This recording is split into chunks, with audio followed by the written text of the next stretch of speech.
بسم اللہ الرحمن الرحیم۔ ناظرین، آج کا پہلا ویلاگ پیج 176 سیرت النبی جلد سوم، اردو زبان میں سرور عالم صلی اللہ علیہ وسلم کی سیرت پر جامع ترین کتاب سیرت النبی صلی اللہ علیہ وآلہ وسلم۔ رائٹر ہیں اس کتاب کے علامہ شبلی نعمانی رحمۃ اللہ علیہ، علامہ سید سلیمان ندوی رحمۃ اللہ علیہ۔ بسم اللہ الرحمن الرحیم، الحمد للہ رب العالمین والصلاة والسلام علی سید المرسلین وعلی آلہ واصحابہ اجمعین برحمتک یا ارحم الراحمین۔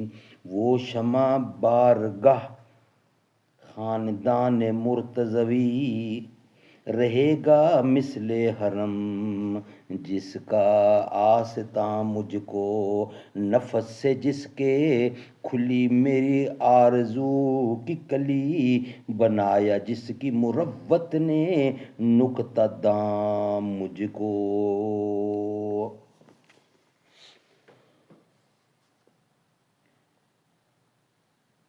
بسم اللہ الرحمن الرحیم۔ اعلان سنا دیا، قرآن مجید نے ہجرت سے پہلے ہی مکہ میں اپنا یہ اعلان عام سنا دیا، جس میں پہلے اس قحط کی، پھر ان کے گڑگڑانے کی اور اس کے بعد غزوہ بدر کی پیشن گوئی تھی۔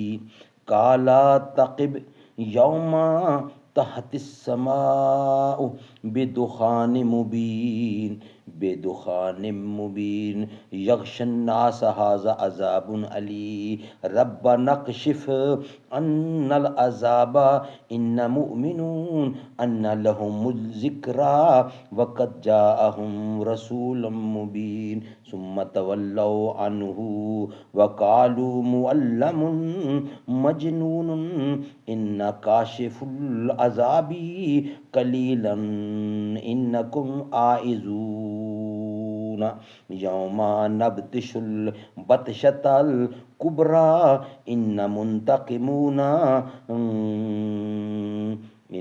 منتقمون فلقد فتنا قبلہم قوم فرعون۔ سورۃ دخان کی پہلی آیت ہے۔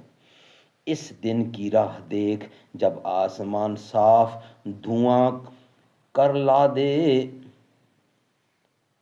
اس دن کی راہ دیکھ جب آسمان صاف دھواں کر لا دے، جو لوگوں کو گھیر لے اس وقت کہاں جائے گا؟ یہ ہے دکھ کی مار، تب گڑگڑائیں گے کہ خداوندہ ہم سے یہ عذاب دور کر دے، ہم ایمان لاتے ہیں، کہاں ہے ان کے لیے سمجھنا، حالانکہ ان کے پاس کھول کر سنانے والا رسول آ چکا تو اس سے پیٹھ پھیری اور کہا کہ سکھایا ہوا دیوانہ ہے۔ اچھا، ہم تھوڑے دنوں کے لیے عذاب دور کر دیتے ہیں تو تم پھر وہی کرنے والے ہو، انتظار کرو اس دن کا جب ہم بری پکڑ کریں گے، ہم بدلہ لینے والے ہیں اور ان سے پہلے ہم فرعون کی قوم کو آزما چکے ہیں۔ ان آیات کریمہ میں پورے واقعہ کی تصویر کھینچ دی گئی ہے اور آخر میں یہ بھی ظاہر کر دیا گیا ہے کہ بطش اکبر ان رؤسائے قریش کے لیے وہی حیثیت رکھتا ہے جو فرعون کے لیے غرق بحر کی حیثیت تھی۔ حضرت عبداللہ بن مسعود رضی اللہ نے بیان کیا ہے کہ آیتیں قریش کی شان میں نازل ہوئی ہیں۔ قریش نے جب نافرمانی کی تو حضور اکرم نے خدا سے دعا کی کہ اے خدا، ان پر حضرت یوسف کے ساتھ بری والے قحط کی طرح، یعنی 7 برس والے قحط کی طرح قحط نازل کر۔ چنانچہ مکہ میں سخت قحط پڑا، یہاں تک کہ بھوک سے آسمان اور قریش کی آنکھوں کے درمیان دھواں سا اڑتا نظر آتا۔ انہوں نے حضرت کے سامنے آ کر دعا کی، درخواست کی، چنانچہ آپ نے دعا کی اور بارش ہوئی۔ خدا نے کہا کہ وہ پھر اپنی پہلی حالت پر آ جائیں گے، یعنی ایمان قبول نہ کریں گے۔ چنانچہ ایسا ہی ہوا۔ تب اللہ تعالیٰ نے ان کے لیے بطشۃ الکبریٰ یعنی بڑی پکڑ کا دن مقرر فرما دیا، یعنی بدر۔ ناظرین، یہ تھا ہمارا آج کا پہلا ویلاگ اور یہ جنگ بدر کا واقعہ ہے، اور قرآن کریم بھی جنگ بدر کے لیے یہ ساری چیزیں بیان کر رہا ہے۔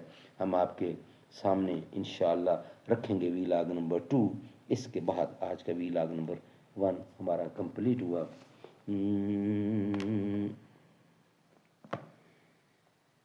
اے رسول امی خاتم المرسلین، تجھ سا کوئی نہیں، تجھ سا کوئی نہیں، ہے عقیدہ یہ اپنا بے صدق و یقین، تجھ سا کوئی نہیں، تجھ سا کوئی نہیں۔